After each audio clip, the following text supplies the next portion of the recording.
Solving systems by elimination. Jimmy stopped at Quick Trip 2 days this week on his way home from school. On Tuesday, he bought 2 candy bars and 1 soda and spent $3.26. On Thursday, he bought 1 candy bar and 2 sodas and spent $2.67. Find the cost of 1 candy bar and 1 soda. And I did just realize I misspelled the word cost. This is the type of problem that we're working through in this unit of systems of equations. We're going to let C stand for candy bars and S for sodas. So we would have 2 candy bars, 2C, plus 1 soda, S, equals $3.26. 1 candy bar plus 2 sodas equal $2.67. So S would equal negative 2C plus 3.26, and S would equal negative 1/2 C plus 2.67. Now we're in the format where we would be able to graph these. However, we're going to do this by elimination. The word eliminate means to get rid of.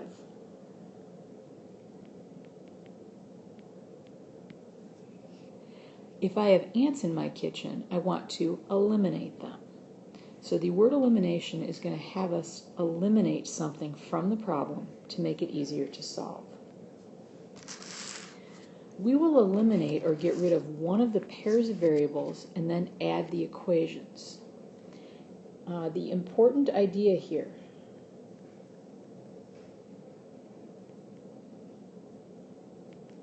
the variable we choose must have opposite coefficients. So we would want them to look like 7x and negative 7x would be opposites. 2y and negative 2y would be opposites. The reason being, because if I add 7x plus negative 7x, I get 0. If I take 2y minus 2y, or plus negative 2y, I get 0. That would allow us to eliminate these variables and then to continue with the problem. Example 1. 7 times x plus 2 times y equals 2. And x minus 2 times y equals 14. First thing I want to do, I want to look for opposites. So what I see here is I've got a positive 2 and a negative 2. So I have my opposites here. That works. So now I can go back to starting to solve the problem. I'm going to go ahead and draw a line, just like you learned to do when you were first learning to add and subtract. And I'm going to go ahead and take a look at what I've got. Remember, I'm adding out front, so 7x plus x will be 8x. These two cancel each other to make 0, and then I'm going to go ahead and get 16. Okay? Because the 0 is gone, 8x is equal to 16. I can divide by 8 on both sides, so x is equal to 2. We now have an x value, but remember the problem also had y values, so we need to go on and find y. Here's our original problem and our answer of x equals 2. We need to find the y. So what we're going to do is, since x does equal 2, the 2 is going to go in place of the x in either equation. I can put the 2 here, or I can put it there. It doesn't matter which one. I'm going to go ahead and use the bottom equation.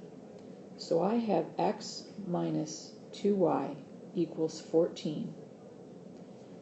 The 2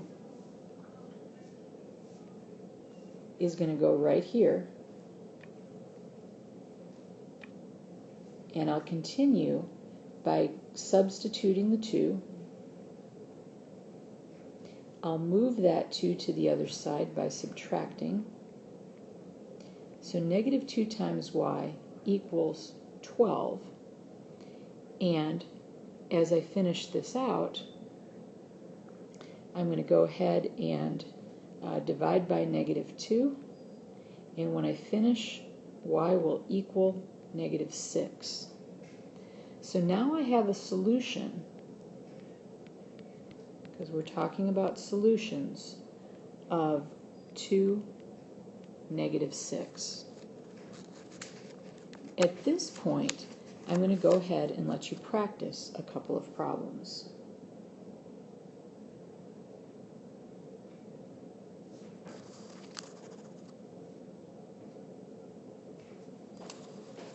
Sometimes we don't get exact opposites, so we have to work with sign changes.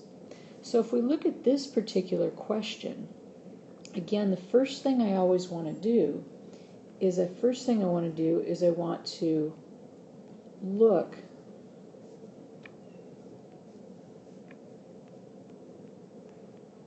for opposites. Well, here I see negative 6x and negative 6x. I see 6y and I see 3y. So we have no opposites. However, I can easily create opposites because of what is going on here and here. If I can take one of those and turn it into a positive, then we've got our opposites. So the idea is going to be to take one row and multiply the entire row by negative 1. When we do this, I now have 6x minus 6y equals negative 6 on top. The bottom row stays the same.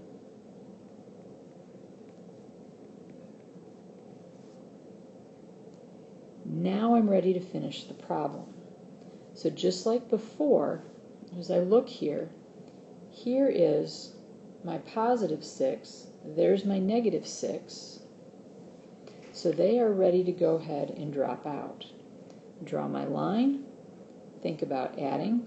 Those two make 0. Negative 6 plus 3 would be negative 3 times y, and negative 6 plus negative 12 is negative 18. So now I have negative 3y equals negative 18. Divide by negative 3, and I finish with y equals 6. Again, I've got a solution, or I've got a partial solution here, but I will need to finish that off. Here's our original problem. We know that y is equal to 6. Now we need to find a value for x. So again, we're going to take that y value and substitute in either equation. So I need to go ahead and decide to put the 6 either here or here. Again, it doesn't matter which one I decide to use. I'm going to go ahead and use the top equation. So I've got negative 6 times x plus 6 times y equals 6. That 6 is going to go right here. So now I have negative 6 times x plus 6 times 6 equals 6. Negative 6x plus 36 equals 6. I'm going to subtract the 36 from both sides. So negative 6 times x equals negative 30. Finish with a division, and I find out that x is equal to 5. Now I have a solution. So my solution is 5, 6. Now I'll let you go ahead and practice a few of these.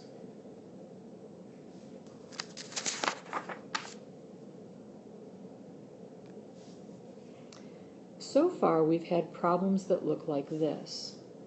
In this first problem, we had this idea.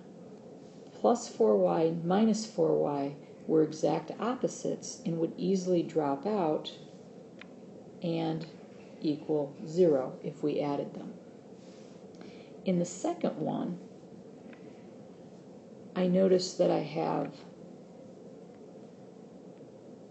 exactly the same, and in this case I could go ahead and multiply one row by -1, which would give me a sign change all the way across.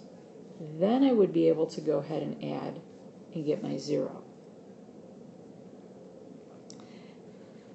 So, two different scenarios that we've looked at so far. But there is one more possibility of something that needs to be done. Sometimes we get this situation.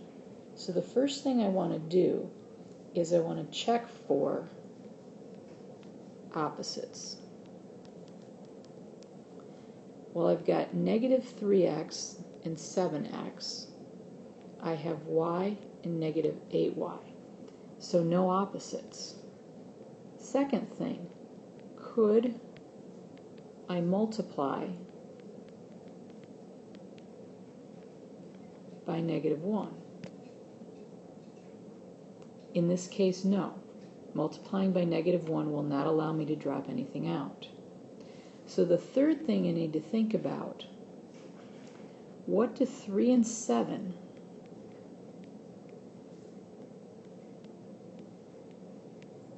go into? If we think about it, 3 and 7 both go into 21. So what I'm going to do here is I'm going to go ahead and multiply the top row, so the top row by 7, the bottom row times 3. So now I will have -21x plus 7y equals 14, and I will have on the bottom 21x minus 24y equals 3. Now we're ready to go ahead and solve like we have been. So I draw my line, these cancel, I get -3y equals, I made a mistake there. Let's go with -17y equals 17. Do my division, y equals -1. Again, we found the y value, now we need to find the x value. Original equation, y equals -1, so I'm going to go ahead and put the -1 right there. So -3x minus 1 equals 2. Add to both sides. -3x equals, that should be a 1, equals 3. Do a division. X equals -1. So my solution here, -1, -1. We could have gotten rid of the y terms instead of the x. So I'll do this one more time. Now I want to think about the fact that the y could be turned into an 8 if I multiply that top row by 8. So I would have -24x plus 8y equals 16. Bottom row stays the same. These are gone. I get -17x equals 17. Do a division. X is -1. Again, I would replace and find y, and I would find out that I've got -1, -1. Now I will give you a couple of minutes to practice. In closing, graphing is a good visual, but doesn't always give a good solution point. for elimination, remember to check 3 things. Are there exact opposites, like 5x and negative 5x? If there's no exact opposites, do you have exact same terms, like negative 5x and negative 5x? If so, multiply one row by negative 1. If there are no exact opposites and no exacts, you'll have to find a common multiple to create the exact opposites.